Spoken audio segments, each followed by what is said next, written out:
desafían en un momento en el que realmente más que nunca creo que necesitamos fortalecer nuestros intentos por generar una sociedad crítica en relación a su realidad y a los acontecimientos que hacen y que de alguna manera configuran lo que va pasando y la historia que se va construyendo en nuestro país. El tema que me pareció que podría ser interesante de abordar es una serie de reflexiones vinculadas a la idea de transformar la institución educativa.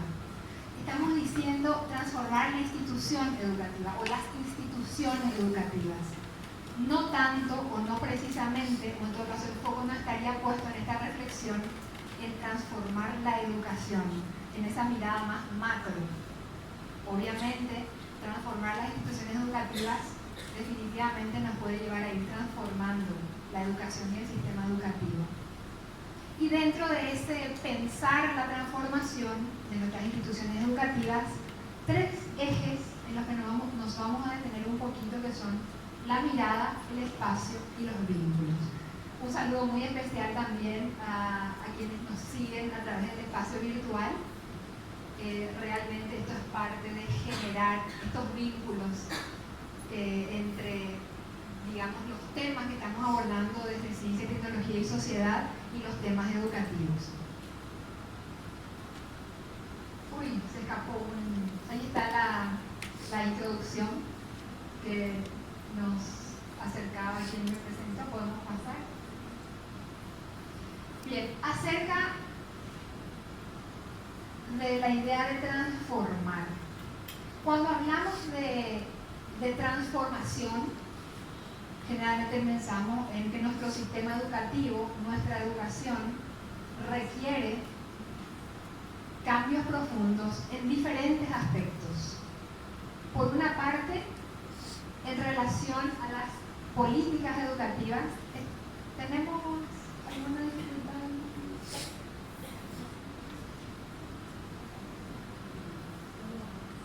Sí, adelante. Bien. Decimos, necesitamos transformar la educación. El sistema educativo tiene profundos problemas. Necesitamos construir nuevas políticas públicas educativas, políticas públicas con enfoque de derecho. Planteamos que necesitamos cambiar las propuestas de formación y capacitación docente, encontrar nuevos modos que generen mejores resultados. Planteamos que necesitamos lograr la pertinencia del currículum, lo cual implica también cambios o transformaciones de alguna manera. Solemos escuchar también que necesitamos cambios en relación a la gestión del sistema educativo, a la gestión del Ministerio de Educación y Cultura, a la gestión de las instituciones educativas, una gestión más eficiente, una gestión más transparente. Son pensamientos, ideas, necesidades que solemos nombrar, enumerar, reclamar como ciudadanos y ciudadanas, como docentes, como estudiantes. Hablamos de las transformaciones grandes y profundas que son necesarias. Hablamos de una transformación que realmente permita garantizar el derecho a la educación a cada ciudadano y ciudadana de esta república, desde que nace a lo largo de toda la vida. Y son transformaciones necesarias. Sin embargo, como decía, esta es una mirada más macro. Estas dificultades, estas limitaciones, estas necesidades de cambio, de hecho, inciden en nuestras instituciones educativas. Pero hoy queremos centrarnos en esas instituciones, en las transformaciones posibles en cada una de nuestras instituciones educativas, sean escuelas, colegios, universidades. Son sistemas, estas instituciones del sistema educativo están en ese contexto, están permeadas por las problemáticas que también atraviesan el sistema educativo en sus diferentes instancias. Sin embargo, creemos, o el planteamiento es, que a pesar de esas dificultades, podemos hacer transformaciones institucionales, entre tanto las grandes transformaciones del sistema macro se producen con mayor o menor velocidad. Por eso se planteaba también, podemos transformar las instituciones educativas en este contexto que a veces, digamos, sentimos como algo que nos encorseta, como algo que nos limita, como una serie de gestiones que tenemos que hacer como directores, directoras, docentes, llenar planillas, y sentimos que no podemos salirnos de ese cuadrado, digamos, de esas limitaciones del currículum, o de esas limitaciones de las planillas, de esas limitaciones de la gestión que implica dedicar gran parte de nuestro tiempo de docentes o directivos no en pensar nuestra práctica, sino en cumplir formalidades, que no por eso son menos necesarias, pero que nos distraen del eje y del sentido del hacer docente, que es enseñar y generar aprendizajes. ¿Podemos transformar las instituciones educativas a pesar de eso o tenemos que esperar el día que cambie el sistema educativo, el día que cambie el currículum, el día que cambie? El planteamiento aquí, a partir de esencialmente de una experiencia concreta, de un proyecto concreto que vamos a mencionar brevemente, es que las instituciones educativas, a pesar de, pueden generar pequeños o más grandes cambios como organizaciones. Vamos a ir recorriendo estos planteamientos. El hilo conductor entonces de lo que voy a compartir con ustedes es un proyecto que se llama Prácticas Pedagógicas Innovadoras en Escuelas Públicas. No me voy a detener a describir todo el proyecto. Voy a detenerme más bien en los aprendizajes que ese proyecto ha generado. Pero sí hace falta una pequeña presentación. El proyecto Prácticas Pedagógicas Innovadoras en Escuelas Públicas fue un proyecto presentado al CONACYT cuando se hizo hace 3 años el llamado a proyectos de ciencia, tecnología y sociedad. Este proyecto articuló los esfuerzos de una escuela comunitaria que se llama Curumiarete, que funciona en Areguá. Es una escuela comunitaria, no depende, no es una institución pública, no depende tampoco de ninguna instancia empresarial, digamos, no tiene fines de lucro. Es una escuela que nace de la preocupación de un grupo de padres y madres muy conocedores y estudiosos de la educación, muy sensibles a planteamientos pedagógicos transformadores como la escuela activa, la escuela viva, que deciden generar esta experiencia para posibilitar que sus hijos e hijas tengan formas de aprender y de estar en el mundo de una manera diferente. Ese hacer de la escuela Curumiarete necesitaba, según sus integrantes, ser sistematizado, ser pensado, ser reflexionado. Y se articuló con el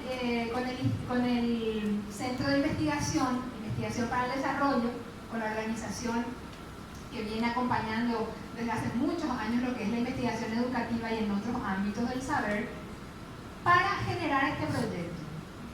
El proyecto implicó, por una parte, como decía, reflexionar sobre las prácticas de esta escuela comunitaria, pero también compartir esta experiencia con algunas escuelas de Areguá que tuvieran las mismas características, que fueran pequeñas en términos de cantidad de estudiantes y docentes y esencialmente que funcionaran en plurigrado.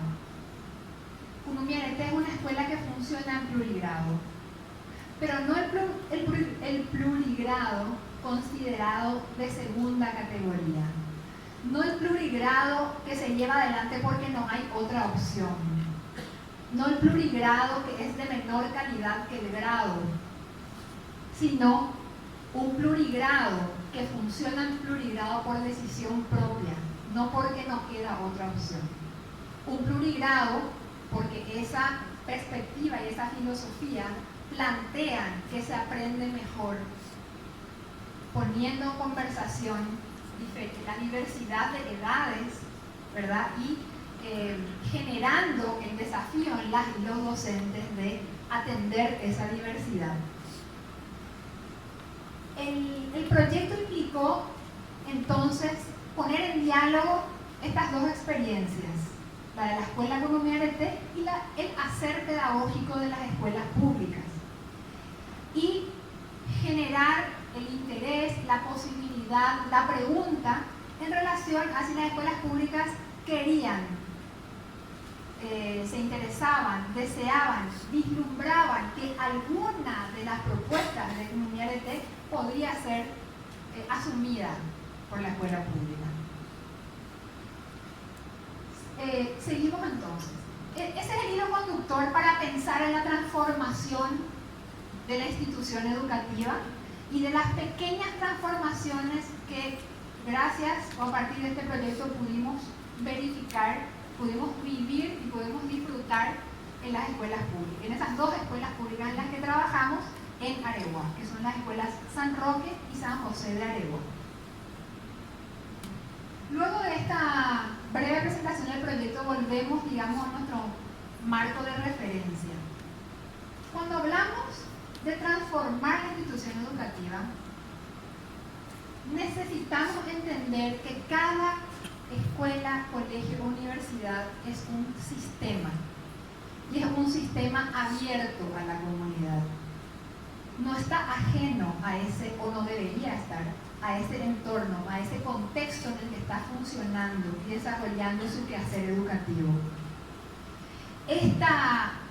Este sistema, esta escuela concebida como un sistema abierto, este conjunto de elementos, de partes, de personas y de instancias que interactúan entre sí cotidianamente, tiene, según un autor, un comunicólogo que se llama Joan Costa, al menos 4 vectores o elementos o componentes que pueden explicar mejor cómo funciona, que nos pueden hacer entender mejor cuáles son las dimensiones de cualquier institución, en este caso de una institución educativa, en las que deberíamos fijarnos si queremos generar un proceso de transformación.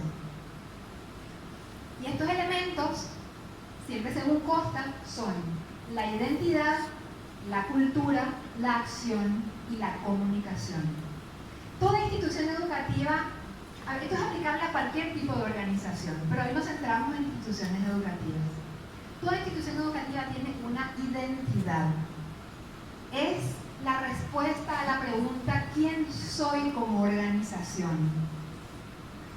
Si hablamos de transformación, no podemos desconocer, no podemos no profundizar en la esencia de la escuela, en la esencia de la universidad, en la esencia del colegio, con ese nombre, con esa denominación, con esa historia, con ese ADN, con ese sello que determina su nacimiento. Tal vez la esencia sea, en un sistema, en una institución educativa, la dimensión que menos se transforma, porque es el ADN, ¿sí? Pero no podemos desconocer la identidad si queremos generar transformación, porque nuestra transformación tiene que dialogar, tiene que ser coherente a esa identidad. Yo no puedo plantear una transformación de mi institución educativa desconociendo su identidad. Hubo casos, por ejemplo, en que se planteó el cambio de nombres de instituciones educativas. En muchos casos vinculados, por ejemplo, a nombres de personajes de la dictadura. Y hubo comunidades que se opusieron a estos cambios. Más allá del tema de la democracia y de repensar y de valorar nuevas figuras democráticas más relacionadas con nuestra historia civil y los logros de la sociedad civil, no se puede desconocer la identidad de la organización, que también está dada por su nombre y por la historia. Entonces el desafío es pensar cómo generar, cómo dialogar con la comunidad para que se entienda lo que ese nombre tan identitario implica en términos de valores democráticos, por ejemplo. Pasemos al segundo elemento o componente, la acción. El segundo componente o vector que conforma una institución educativa es la acción o actuación, su hacer. Su hacer es impartir educación, es el cotidiano de la escuela, es el cotidiano del espacio universitario.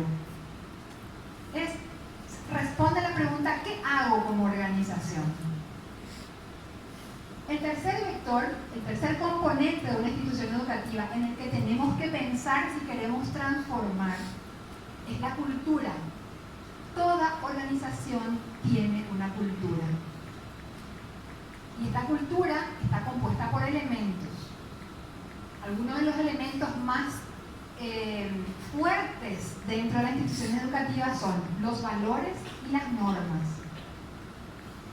Y los valores, aquellas guías que orientan la acción de la institución, y las normas, el conjunto de reglas que regulan la convivencia en la organización, son producto del hacer humano. Son a lo mejor las dos dimensiones más difíciles de cambiar, o digamos, la cultura a lo mejor es lo más difícil de modificar en una organización, pero la buena noticia es que, como es un producto humano, se puede modificar. Si pensamos en términos de transformación, tenemos que pensar en la cultura de nuestra organización y hacer esa, digamos, responder a ese difícil desafío de qué modo respetar la cultura, pero de qué modo transformar la cultura. De qué modo transformar una cultura que no está sosteniendo valores democráticos dentro de la organización. De qué modo repensar las reglas que instituyen, las reglas que generan un determinado tipo de relación, cuando esas reglas no están respondiendo a las necesidades, a la realidad o a un planteamiento de convivencia democrática. Más o menos hacia el 2009, si no me equivoco, o el 2008, se realizó en el Ministerio de Educación y Ciencia y Cultura en aquella época una indagación, una investigación acerca de los reglamentos de los colegios. Se hizo de colegios secundarios. Se hizo una selección, yo no recuerdo exactamente cuántos colegios entraron en la muestra, creo que fueron entre 40 y 60, y fue alarmante identificar el nivel de autoritarismo en las reglas de convivencia de esas instituciones educativas que fueron parte de la investigación. Si queremos generar transformación, podemos modificar las normas, podemos modificar las reglas en el marco de los procesos a través de los cuales se modifican las reglas y las normas.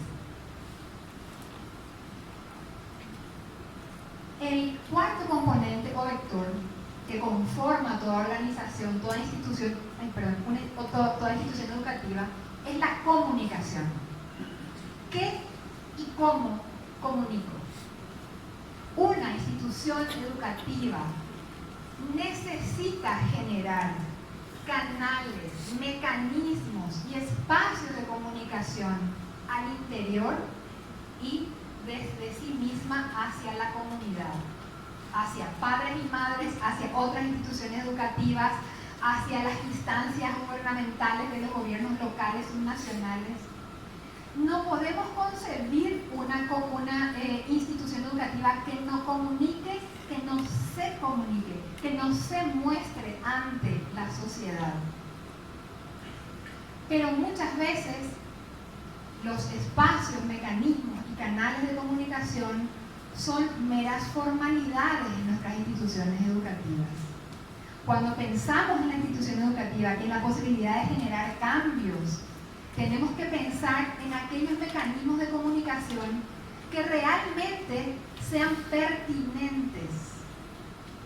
Yo no puedo, por ejemplo, en la universidad, emitir comunicaciones al estudiantado a través de circulares hoy día.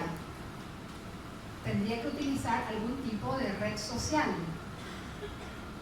de eso se trata, así como hablamos de la pertinencia del currículum, también podemos hablar de la pertinencia de los canales de comunicación, para asegurarme de que mi mensaje institucional, lo que quiero transmitir, aquello de lo que quiero convencer, lo que quiero mostrar, aquello a lo que quiero sumar a mi proyecto, comprendan el mensaje que yo estoy transmitiendo. Pásame. Transformar la institución educativa requiere una segunda cuestión, y es el deseo de transformar.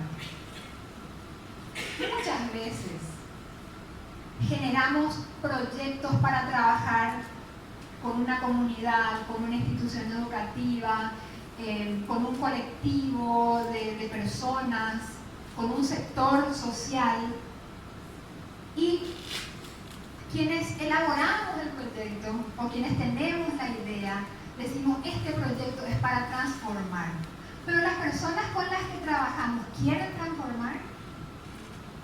¿Es un deseo compartido o es una idea que tengo en mi cabeza? Y si quieren transformar, ¿entienden lo mismo que nosotros por transformación? ¿Quieren hacerlo de la misma manera? Si quiero transformar, si la institución educativa se quiere transformar y quiere transformar el entorno, tiene que haber deseo de transformar.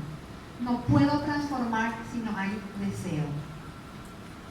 El deseo implica el querer individual y colectivo. ¿Quiero como directora o quiero como institución educativa? Quiero como institución educativa, pero mi comunidad no quiere, o la comunidad también quiere. ¿Dónde está el querer? ¿Dónde está el deseo? ¿Y cómo puedo poner en diálogo esto para que por lo menos yo ofrezca la posibilidad y la gente responda si quiere o no quiere? Sumarse a ese proceso de cambiar las cosas que pensamos que no funcionan. Transformar, o el deseo de transformar, implica el pensar. Si existe el deseo, tengo que reflexionar sobre lo que es la institución con todos esos componentes que veíamos antes. ¿Cómo funciona la institución? ¿Cuál es su hacer? Tengo que reflexionar sobre la práctica pedagógica. Tengo que reflexionar sobre las características de mi institución. Tengo que reflexionar sobre las características de mi entorno. Y recién allí puedo dar un siguiente paso, que es el soñar en términos de proyectar. En términos de configurar cómo veo esa visión, el sueño futuro, cómo le veo a mi institución transformada. Y allí pasar a la acción. A un hacer que requiere que vuelva a reflexionar sobre el hacer. Este paso, a lo mejor como muy obvio de la necesidad de pensar sobre nuestra práctica, es algo que se da muy poco en nuestras instituciones educativas, porque no tenemos tiempo. Estamos llenando planillas que el ministerio nos exige. Sin embargo, el desafío es empezar a buscar las maneras de pensar la práctica. Porque si llevamos adelante un proyecto de transformación o una pequeña innovación, hago, implemento, pero no pienso sobre cómo funcionó, difícilmente ese cambio, esa innovación va a ser sostenible. Difícilmente va a ser, ajustada. Difícilmente vamos a ir creciendo y construyendo conocimiento sobre ese hacer. Tengo que reflexionar, tengo que buscar los espacios de reflexionar. Y los docentes y las docentes tenemos mucho campo por cubrir en términos de pensar nuestra práctica y de reconocernos seres humanos, ¿verdad? Nos equivocamos y a veces nos lo señalan nuestros estudiantes y de pronto tenemos que tener la humildad de reconocerlo, cosa que es bastante difícil. Después de reflexionar, volver a hacer. El deseo entonces implica todos estos pasos que acabamos de identificar: el querer, el pensar, el soñar, el hacer, el pensar en la práctica y el volver a hacer, y el volver a hacer, y el volver a hacer, modificando, mejorando, no el volver a hacer que se perpetúa sin ningún tipo de modificación a pesar de que el entorno esté cambiando o nos genere nuevas demandas. Seguimos. Transformar la institución educativa también requiere diálogo e interacción. Recordemos el primer esquema, el sistema abierto, ¿sí? Ese sistema que escucha, que recibe, que está inmerso en un contexto determinado, en una sociedad determinada. Si no hay diálogo al interior de la institución, y si no hay diálogo entre la institución y su entorno, no hay transformación posible. La transformación implica participación y la participación se genera con el diálogo.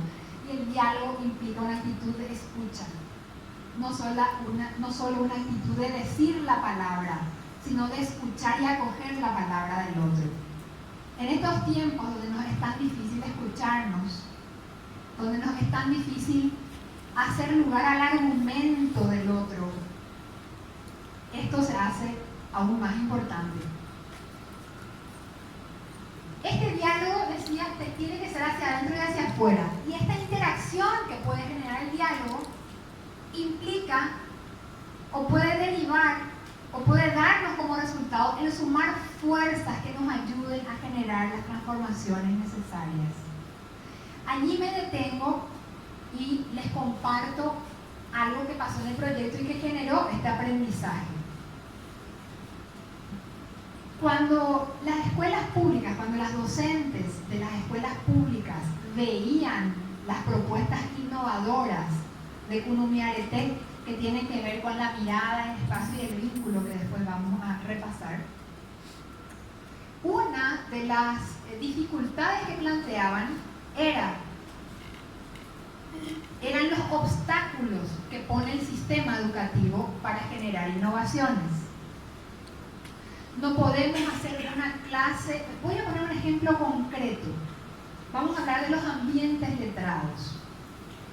Las aulas estaban llenas de carteles que indicaban en español y en guaraní que la silla era una silla, ¿sí?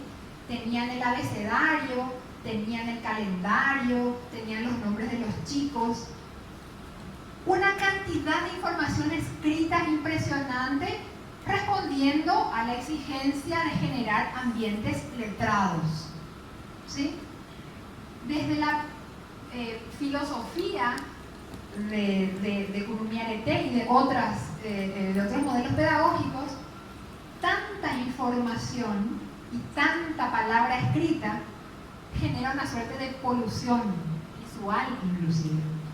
Y no solo eso, el niño o la niña que entra cada día de su vida al aula con la misma palabra, en la misma silla, que dice silla, acá, ¿verdad? Con el mismo listado de nombres, con el mismo calendario, con el mismo abecedario, ya no ve en qué medida ese espacio letrado tiene sentido. Ve la palabra, lee la palabra. El desafío es cómo podemos generar ambientes letrados que tengan sentido, palabras que hagan eco en la experiencia del niño, de la niña o del adulto o adulta, si hablamos de EPJA, ¿verdad? Cuando planteábamos esta mirada, esta devolución acerca de los ambientes letrados de las escuelas públicas, nos decían, van a venir los técnicos y técnicas de supervisión con su planilla y van a chequear y nos van a decir por qué sacaste el calendario, por qué no está listado la lista de estudiantes, de alumnos, por qué no están las palabras en guaraní puestas por el mobiliario. Este es un ejemplo de las barreras que podemos encontrar cuando queremos innovar. Entonces, les compartimos que nosotros habíamos presentado el proyecto a la supervisión y a la gobernación a través de su Secretaría de Educación. Pero no era suficiente, porque el temor al control estaba presente. Dijimos, bueno, tratemos de eliminar la barrera, tratemos de eliminar el temor que inmoviliza, tratemos de buscar mecanismos para que se pueda mover algo aquí, si es que hay el deseo, Eliminada la barrera, deberíamos ver si existía el deseo de transformación. Y establecimos unas mesas de trabajo. Hablamos con la Secretaría de Educación de la Gobernación del Departamento Central, hablamos con la Supervisión Pedagógica del Departamento Central, de Areguá concretamente, y se generaron mesas de trabajo con las autoridades de esas instancias, los directores de las escuelas públicas, directores y director, y nosotros, el equipo de investigación del proyecto. Fue una experiencia fantástica, fue una experiencia que derribó las barreras.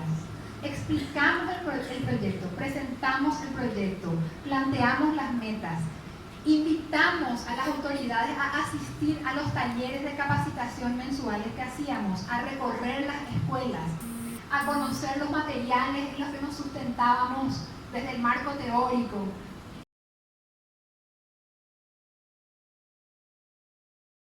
La educación educativa requiere de aprendizaje. Aprender como persona, aprender como docente, aprender como equipo, pero también aprender como organización. Las organizaciones también aprenden.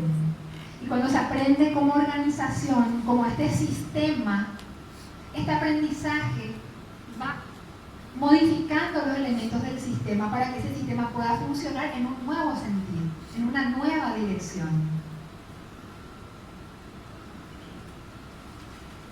Bien.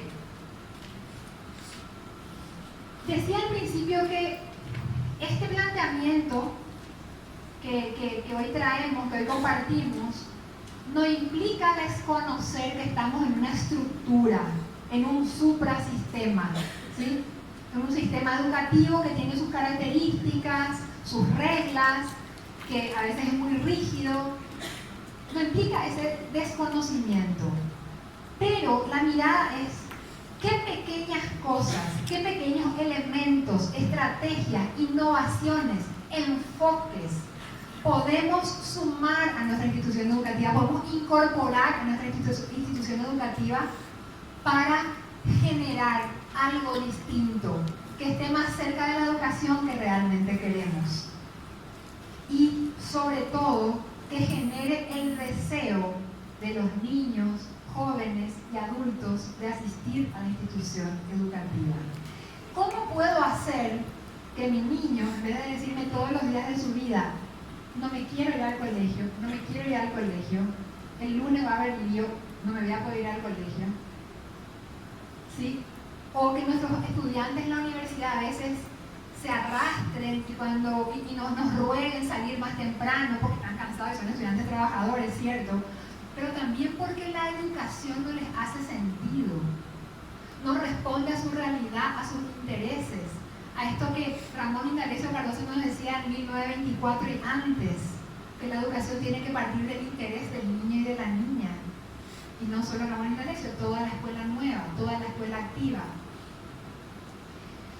Y de las muchas cosas que podríamos compartir, yo les quiero plantear tres aspectos que a lo mejor parecen un poco abstractos, pero que en el día a día pueden hacerse carne, tal vez de una manera menos difícil que lo que pensamos. ¿Ustedes me dejan tomar un vasito de agua o un minutito?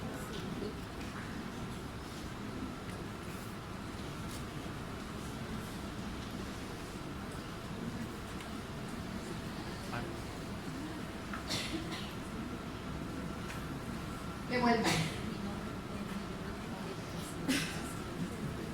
La mirada es el primer elemento, el primer desafío. ¿De qué hablamos cuando hablamos de mirada? Y hablamos de esto. Hablamos de que yo pueda mirar a los ojos a mi estudiante y de que él o ella me pueda mirar a mí a los ojos como su docente, como su acompañante, como su guía. Cuando miro, reconozco existencia. Si yo no miro, si yo no le miro a mi estudiante, ese estudiante piensa que no existe para mí. Y no hay nada peor, no hay nada que nos haga sentir peor que sentir que no existimos para el otro.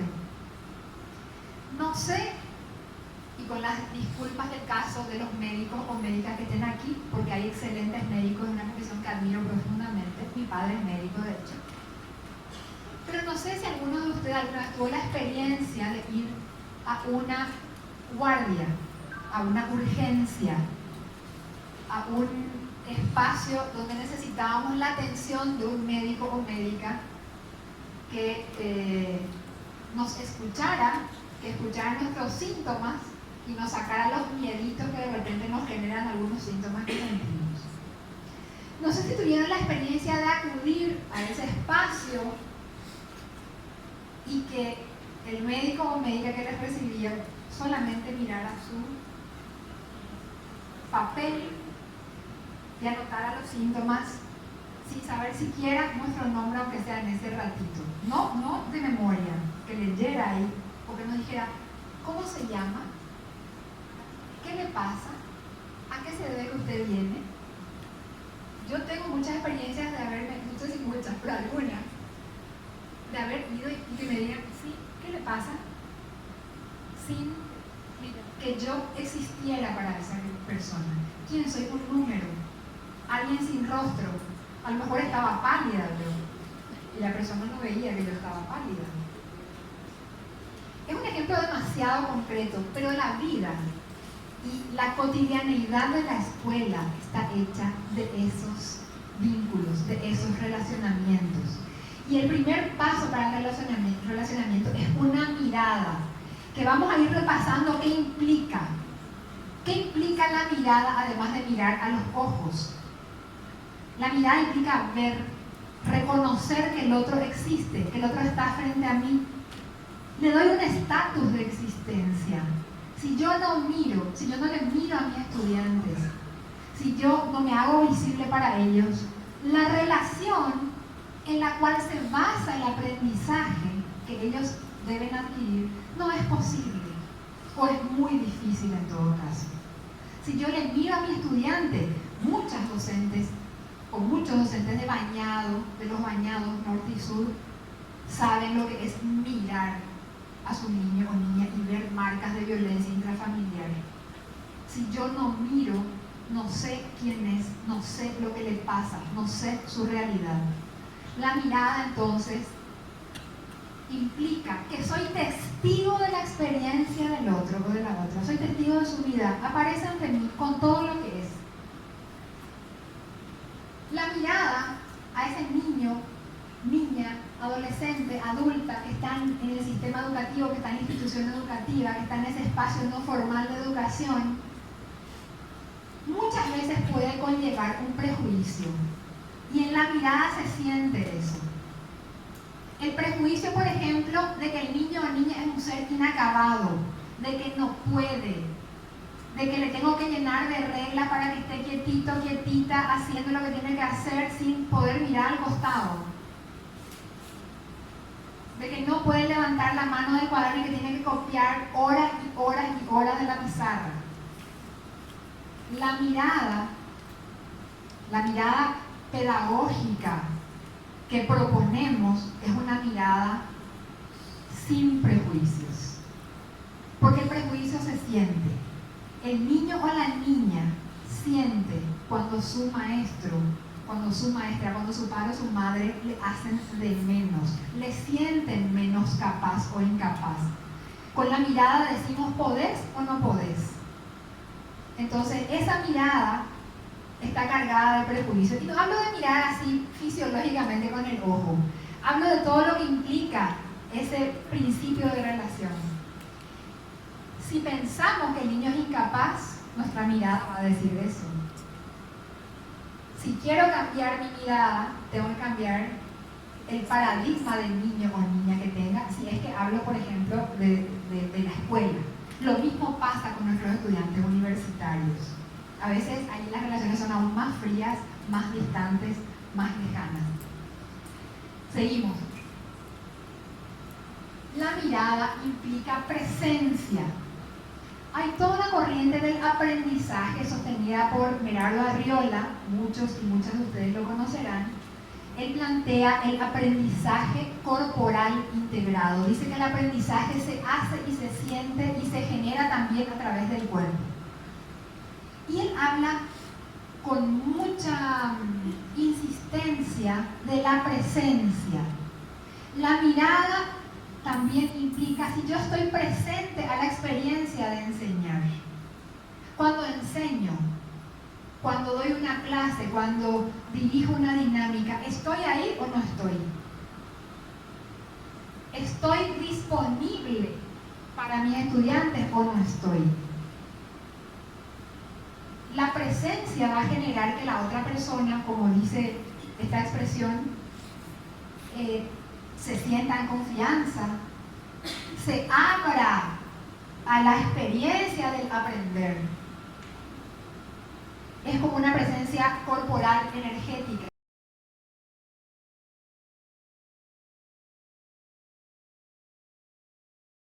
Hablar en esto de las posibilidades de transformar la institución educativa es el espacio. Hablo del espacio físico del aula. Hablo del espacio físico de la escuela. Yo no sé, seguro que muchos y muchas de ustedes conocen la filosofía reyana, la filosofía pedagógica de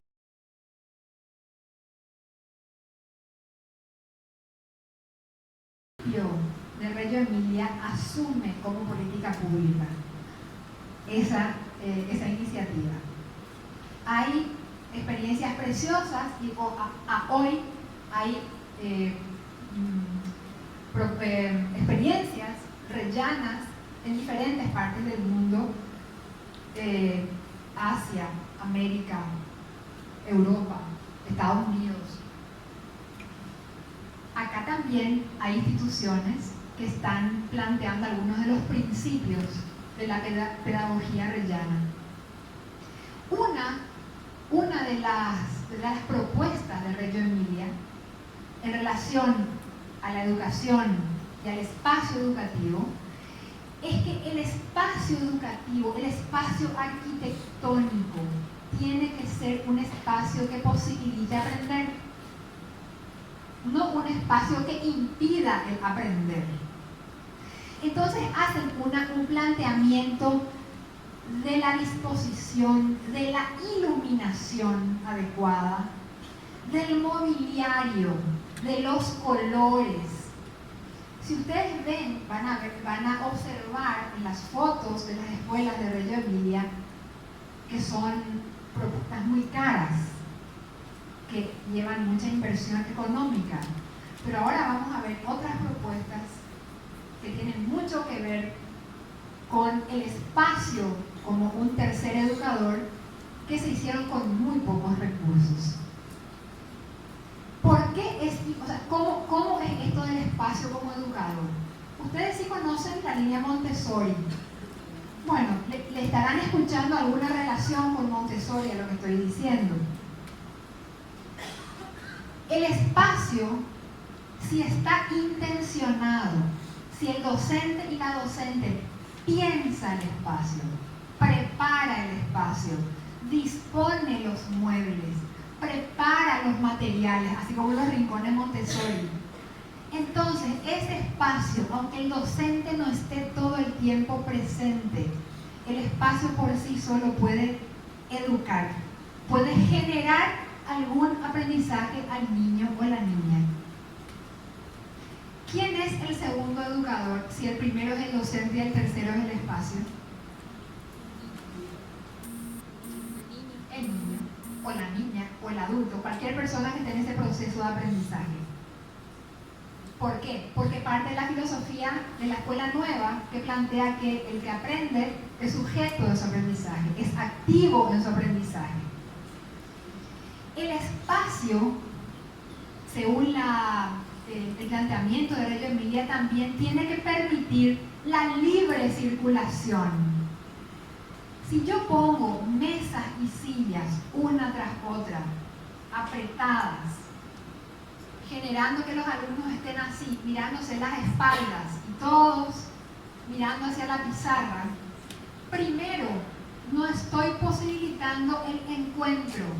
Y en la pedagogía reyana, el encuentro, y en la de la escuela nueva, el encuentro, el vínculo y el aprendizaje colectivo son esenciales. Sencillamente juntar las 4 mesitas y sentarse en torno genera una dinámica totalmente diferente.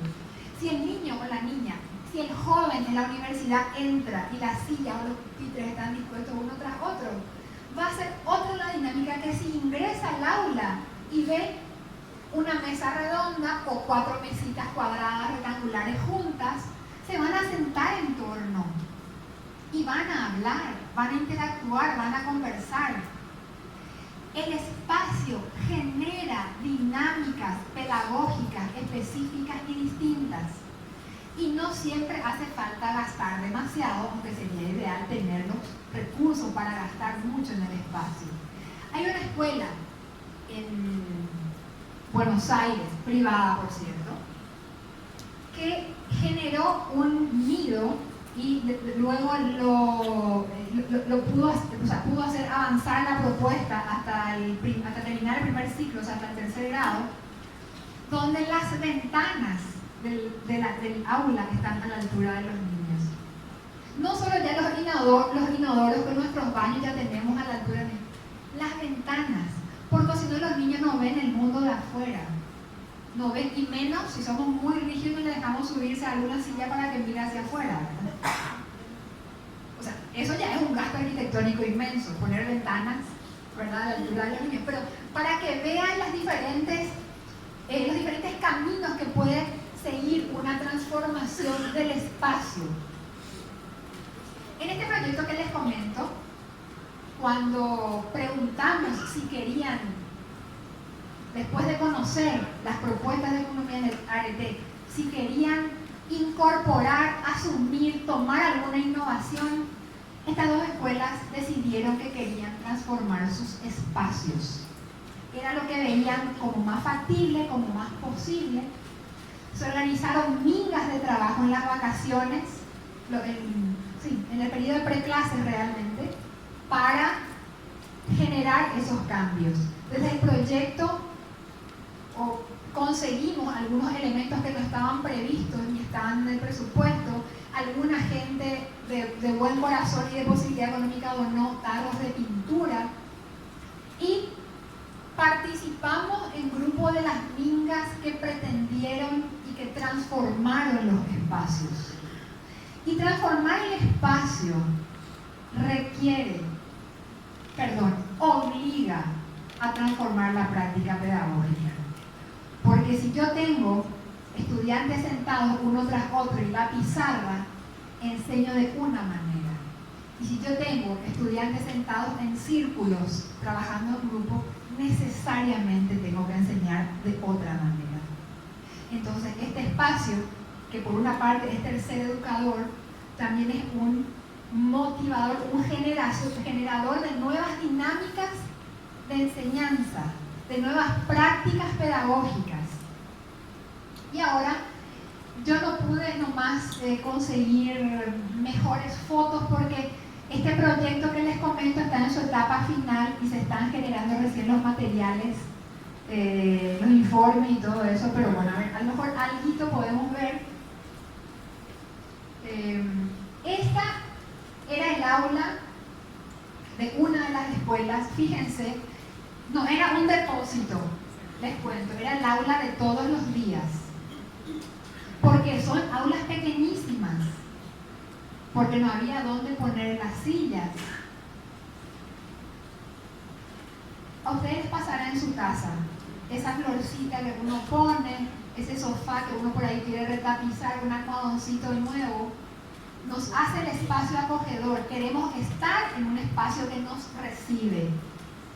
Pero en un espacio así, difícilmente, como decimos las paraguayas y los paraguayos, difícilmente nos hallemos. Nos perdemos más que nos hallamos en un espacio así. Entonces, claro, en esto de querer y de reflexionar, el primer paso fue reflexionar sobre ese espacio. ¿Qué quiere decir este espacio? ¿Qué genera? ¿Qué implica? ¿Cómo se sienten los niños y niñas en un espacio así? Allí está un poco lo que hablaba también de los ambientes letrados, un abecedario que está ahí todos los días de la vida. No sé si alguna letra tendrá más sentido que otra para los chicos y chicas si las ven así puestas, ¿verdad? No digo como una crítica, por favor que se entienda, ni a la docente, ni a, es como aprendimos y es lo que sabemos hacer, hasta que podemos dialogar con experiencias diferentes y descubrir un mundo que a lo mejor no conocíamos. Y en todo caso decidir si me gusta o no me gusta ese mundo. Seguimos. Perdón, ahí nomás. Este es un plurigrado. Solo que está tomado desde un solo lado. Ustedes ven, hay un grupo de sillas que mira hacia un pizarrón. Si miráramos del otro lado, había otro grupo de sillas mirando otro pizarrón. O sea, el plurigrado que juntaba al segundo y tercer grado hacía que los alumnos de segundo miren un pizarrón y los de tercero miren otro pizarrón y dieran cosas totalmente diferentes. ¿Es un plurigrado? Un plurigrado es un cuarto con un quinto que hace cada uno algo totalmente diferente, donde la maestra tiene que dividirse para tener un rato a uno, un rato a otro, copiar acá, copiar allá. No es ese por lo menos el concepto plurigrado que empezamos a trabajar desde este contacto. Seguimos. Esta es una transformación de uno de los espacios de esa misma escuela. No es exactamente ese espacio, pero algo parecido se hizo también en el espacio que habíamos visto antes. Fíjense, lo que ustedes ven, se ve desde el fondo, alguito. Allá al fondo lo que se puso fue una tela, que alguien donó un resto de tela para un pequeño teatro de títeres, sostenido con pinzas y un hilo de colgar ropa. Los estantes se pintaron en esos colores que ustedes ven y en los frasquitos hay elementos del entorno que podrían servir para sumar, restar. ¿Qué quiere decir elementos del entorno? Ramitas, hojas, piedritas, pero dispuestas en frascos reciclados. Pensar el espacio es pensar de esta manera. El espacio como tercer educador significa que el niño o la niña puede venir, y si ustedes fueran a la escuela verían cómo los niños llegan y como están ahí los títeres disponibles, títeres de dedo, títeres de mano, solitos entran detrás de la cortina y empiezan a hacer cosas. No es que hay una tarea, ahora hagan una obra. El nudo ¿cuál es el nudo de la obra? En fin, de la representación teatral.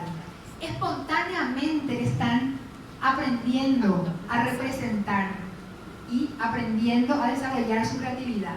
Como ejemplo nada más. Si yo dispongo en una mesa unas piedritas, unos lápices, una tableta, una plancheta y suelto una pregunta, cuando veo que los niños se reúnen en torno a eso, pueden pasar mil cosas. Puedo preguntar sobre la forma de las rocas, puedo pedirles que dibujen las rocas en esa plancheta con ese lápiz. Mil cosas puedo hacer a partir de ese espacio que yo intencionadamente preparé para que el niño o niña haga algo con eso. Seguimos. Esta era otra aula de otra escuela, también antes de la intervención del espacio. Fíjense también todo el tema de la cartelería que les decía. Yo creo que esta es una imagen típica de nuestras escuelas. Hay un concepto que yo creo que tenemos que empezar a cambiar en relación al espacio, que es el de decorar. ¿Sí? Desde la filosofía reyana, el espacio no es que hay que decorar, hay que darle vida y hay que intencionar el espacio. No es llenarle de lindos colores, todos mezclados. Al contrario, esta filosofía dice colores neutros, porque eso tranquiliza y eso hace que yo vea lo que resalta. No rojo, verde, azul, amarillo, todo mezclado y junto. No pongamos todos los lápices amarillos en un lugar, todos los azules en otro lugar. Eso ayuda a clasificar y ayuda a que sea un espacio limpio, transparente, acogedor. Bien, seguimos. No sé si ven, esta foto está muy oscura, pero me interesa que miren ese rincón de antes de la intervención, porque después, y podemos pasar a la siguiente fotografía, ese rincón oscuro que acaban de ver, se fijan que la ventana de balancín es la misma. Para la gente que no está, ellos pueden ver también el... bueno. Fíjense allí, se está empezando a pintar un rincón de ese espacio. ¿Vieron que era muy oscuro? Fíjense que la pintura que se está poniendo en forma redonda, muy revolucionaria la forma para lo que suele ser el uso de las formas en la escuela, es con pintura blanca, o sea, démosle luz. Siguiente. Y así queda el espacio al final. Todavía no es una... avanzó más después de esto, pero ¿qué les muestro? ¿Ven el semicírculo blanco? Esa es la pared pintada, generando un rincón, a lo Montessori diríamos. Cuelga del techo, ¿ven algo que brilla? No es el fluorescente, es un globo que unas mamás de la escuela Curumí construyeron y pusieron allí. Esos globos tan acogedores que solemos tener a veces en nuestras salas, que le da calidez al espacio. No sé si ven en el fondo un rectángulo con colores. Eso es una repisa con libros de la obra de Da Vinci, de las pinturas de Picasso, para niños, donados también los libros, para que ellos y ellas en ese rincón pudieran libremente acercarse a tomar el libro y leer. Y lo que ahí falta, que no está ahí, pero que está hoy, es un POV. Se puso como alfombra un POV. Y los niños y las niñas vienen y se sientan en los almohadones y toman los libros y los miran. Y empezaron a querer la lectura. Porque el espacio les invita de otra manera. Y no hay... Se tuvo que trabajar también ese miedo de cuidado, no toques el libro, no manches el libro, no rayes el libro, no rompas el libro. Pero porque se está trabajando integralmente en todo eso. Bien, me queda un último tema, que es el del vínculo. Acá vamos cerrando con lo más importante del acto pedagógico, que es el vínculo. Yo sé que acá hay muchas personas que están enseñando, que hacen docencia a nivel universitario. Y si bien es cierto que estas propuestas están más centradas en las escuelas, creo que mucho de esto podemos aplicarlo con ajustes, por supuesto, al espacio universitario. Solamente poner sillas en círculo, en forma de foro o en cuadrado en nuestras aulas genera una dinámica diferente que aquella de uno tras otro frente a la pizarra. Y muchas otras cosas. O sea, el vínculo es universal en el acto pedagógico, así que no hace falta que seamos de educación inicial nomás para que nos interesemos por generar esa relación. Bien, el vínculo, pasamos. Yo quería traer, ¿le conocen a Humberto Maturana? ¿Alguien se fue a escucharlo cuando vino hace un tiempo? ¿Quién escucharon hablar de Humberto Maturana? ¿Pueden levantar la mano? Humberto Maturana es un biólogo chileno, viene de las ciencias duras, hizo unos aportes a la biología, al conocimiento sumamente interesantes. Hacen falta muchas cátedras de CTS para desarrollar eso, pero también tiene un pensar sobre la educación, Y desde la educación se le lee mucho a Maturana, ¿sí? Es más, él como biólogo, como persona que planteó nuevas tesis, nuevas teorías acerca del conocimiento y bueno, en muchos ámbitos, fue muy reconocido a nivel nacional en Chile y a nivel internacional. Y cuando empezó a hacer un giro en torno a pensar la biología y las ciencias duras desde otro lado, quedó con un grupo de seguidores y generó un grupo de detractores. A muchas personas Maturana nos sigue gustando mucho. Y yo quería compartir con ustedes un pensamiento que él trae y que pone en diálogo en el ámbito de la educación. Que él plantea pensar la educación desde este planteamiento.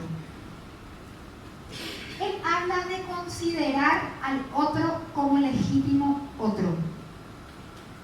O sea, en esta idea aparece el planteamiento de la otredad. No somos solo nosotros en el mundo, hay otros a nuestro alrededor. Y esos otros y otras son personas, no son números, no son estudiantes sin nombre, no son masa, son personas, seres humanos, son otros y otras. Y él plantea que cuando al interactuar con otras personas, sin importar quiénes sean, sin importar cuál es el lugar que ocupan en la comunidad, cuando las consideramos como un legítimo otro que puede coexistir con nosotros, allí se puede producir ese vínculo. Él plantea que la emoción de ese considerar al otro es el amor. Es muy raro hablar de amor cuando hablamos en un espacio así de ciencia, ¿verdad? Pero no se preocupen que no me voy a ir tanto por las ramas. Lo traigo por esa Maturana, que es un biólogo. Solo quería rescatar de él su idea del vínculo que ayuda al aprendizaje, su idea de reconocer al otro como legítimo otro, al estudiante como un otro, distinto a mí, pero que merece mi atención y mi escucha, porque allí se genera el vínculo, porque sin vínculo no hay posibilidad de aprendizaje. Él plantea que esta emoción, es decir, el amar, dice él, son palabras textuales, es el fundamento de la vida en sociedad. Que al aceptar la existencia de los demás sin querer anular al otro, sin querer negar la visión del otro, es ahí donde se produce ese vínculo. Muchas veces, bueno, creo que esto nos sirve para todas nuestras relaciones también entre docentes. Estamos hablando de transformar la institución educativa. ¿Cómo se dan los juegos de poder en nuestra institución educativa? Tenemos esta capacidad de, primero, reconozco que sos un otro y te escucho, y escucho tu argumento. Después puedo decidir qué hago con eso. Después te puedo decir, no comparto tu espacio, o sea, mi espacio ético no es el mismo que el tuyo. No estoy de acuerdo con tu paradigma de la educación. Pero primero tengo que reconocerle como un otro, que tiene un argumento que merece ser escuchado. Esa es la esencia del planteamiento. Seguimos.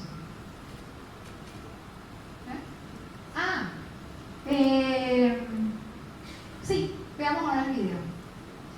Voy a explicar un poquitito. Vamos a ver un video de Kunumiarete. Del proyecto les mostré las intervenciones en los espacios. Les quiero mostrar un video de Kunumiarete, que es esta escuela comunitaria en Aregua. Este video recoge el ritual del otoño. La escuela, en esto de contactar con el entorno y de trabajar a través de proyectos, que es como trabaja, tomando la llegada del otoño o la llegada del invierno o de la primavera, genera un ritual de recibir al otoño o a esa estación, pero a partir de ahí también, en ese día y en muchos días más, van trabajando las estaciones, el movimiento de rotación, el movimiento de traslación, cómo crecen las plantas, la semilla, porque se secan las hojas. ¿Se entiende? A partir de una idea, de una fiesta en la que los niños y niñas obviamente se entusiasman. Mucho más que si yo me voy y les digo, la Tierra tiene movimiento de rotación y movimiento de traslación que genera las estaciones y en el otoño las hojas se vuelven amarillas y se caen. Bueno, frente a eso hay otras maneras de enseñar. Y estas otras maneras de enseñar, una de esas otras maneras es la que vamos a ver en este video.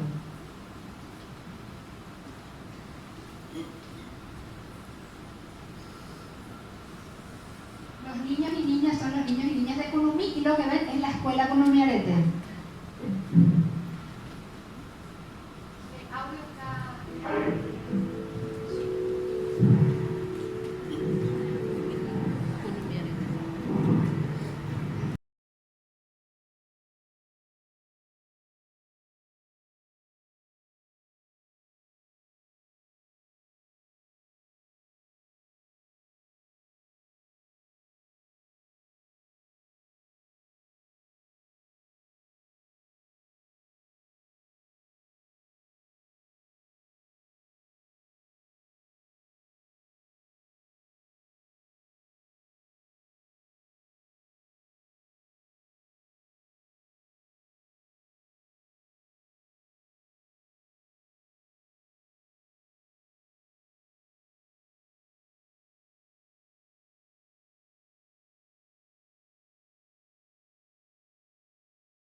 Gracias.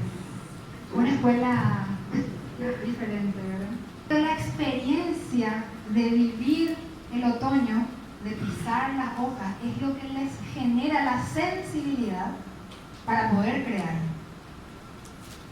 A lo mejor de una manera distinta se trabaja comunicación frente a las maneras en las que nosotros estamos acostumbrados a trabajar comunicación. Redacta un texto sin la sensibilidad que supone el escribir o el crear. Bien, el video quería mostrar una forma, todo lo que es en esencia, yo creo, esta propuesta pedagógica, pero también mostrar el vínculo. Creo que expresaba de alguna manera el vínculo. Muchos de los que están ahí son docentes, de hecho los docentes son papás y mamás, pero había otros papás y mamás en la escuela que estaban compartiendo el ritual del otoño desde la mañana, o sea, que empezó a la mañana y que terminaba la noche con una fiesta. Entonces, la comunidad educativa, padres, madres, vecinos, se involucran también y vienen a disfrutar la fiesta. De una manera un poco distinta que es, y no le saco validez a la exposición tradicional que solemos hacer en las escuelas, ¿verdad? De una manera un poco diferente, pero a lo mejor que tiene un poco más de sentido, un poco más de sensibilidad, un poco más de vínculo. El último pensamiento en torno al vínculo que quiero compartir es de Carlos Scliar. También, si buscan su nombre, van a encontrar mucho material de él y muchos videos.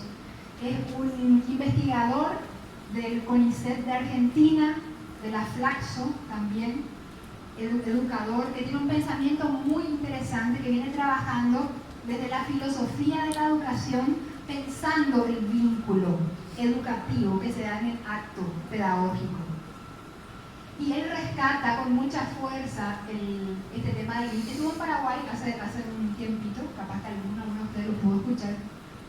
Él rescata la idea del vínculo diciendo: el acto educativo se pone en juego en lo que llamo gestos mínimos, sobre los que hay que trabajar muchísimo y por donde pasa mucho más que por esos cambios anunciados con fosforescencia y luces de neón. Les contextualizo esta frase.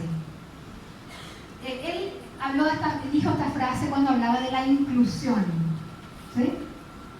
Este tema tan interesante, polémico y que nos interpela, que es la inclusión. Y decía, yo en lugar de hablar de inclusión y las definiciones de diferentes autores, etc., prefiero hablar del acto pedagógico y prefiero hablar del estar juntos en la escuela. ¿Qué significa estar juntos en la escuela? ¿Estamos juntos en la escuela o estamos nomás? Transitamos sin vincularnos. Entonces él rescata dentro de la idea y del análisis de la inclusión lo que significa estar juntos. Incluir es estar juntos, todos, con nuestras diversidades, con nuestras diferencias. Y cuando habla de gestos mínimos, habla por ejemplo de la mirada, ¿sí? Habla de esa poesía escrita en una hoja seca, porque de esos gestos mínimos se hace el día a día. Sí, está muy lejos de la política educativa pensada ya en el ministerio, está muy lejos de las planillas, de la supervisión que tenemos que presentar. Pero hay realidades que muestran que hay cosas que se pueden hacer y que esos gestos mínimos son los que se tendrían que ir construyendo para ir transformando el micro, para ir transformando ese vínculo en mi aula, luego ese vínculo en la escuela y luego ese vínculo de la institución educativa con la comunidad. Ese vínculo de la institución educativa con la comunidad, que también estuvimos analizando desde un enfoque CTS y cómo el enfoque de ciencia, tecnología y sociedad nos permite vincular la institución educativa y el entorno cuando genera este vínculo y genera la posibilidad de participación, la posibilidad de aprender esas cosas de la caja negra de la ciencia que pensamos que están tan lejos pero que nos afectan a nuestra vida cotidiana. Si no empezamos por los gestos mínimos, si no empezamos por construir vínculos, es muy difícil que se pueda dar esta articulación entre la institución educativa y el entorno. Y dice también Scliar, el acto educativo es un encuentro con gente con nombre, es un encuentro con gente con rostro, es un encuentro que tiene un lenguaje concreto y que implica que no estamos hablando en abstracto, estamos hablando de los gestos mínimos que hacen a la vida cotidiana de la institución educativa, que solo se puede transformar si tenemos en cuenta que somos personas que necesitamos reconocer la existencia del otro. Yo quería traerles esta mirada. Creo que hay muchos espacios donde hablamos de política educativa, creo que hay muchos espacios donde hablamos del currículum, creo que hay muchos espacios donde hablamos de formación docente, de metodología, de pedagogía, pero a veces no nos damos el tiempo de pensar desde estos enfoques más humanistas, pero que pueden generar transformaciones en la relación pedagógica. Y la relación pedagógica genera aprendizaje. Y la relación pedagógica genera la posibilidad de que ese aprendizaje cambie la vida de la persona con la que estamos trabajando y que cambie lentamente el entorno en el que nos desenvolvemos. ¿Qué es esencial en todo este proceso? Desear, no perder la esperanza de que la transformación es posible. Y termino entonces con mi frase preferida. Disculpen a quienes estuvimos compartiendo hoy y ayer la cátedra de STS, porque hay algunas cositas que se repitieron, y repito entonces el final de Paulo Freire, que plantea que no hay cambio sin sueño y no hay sueño sin esperanza. Muchas gracias.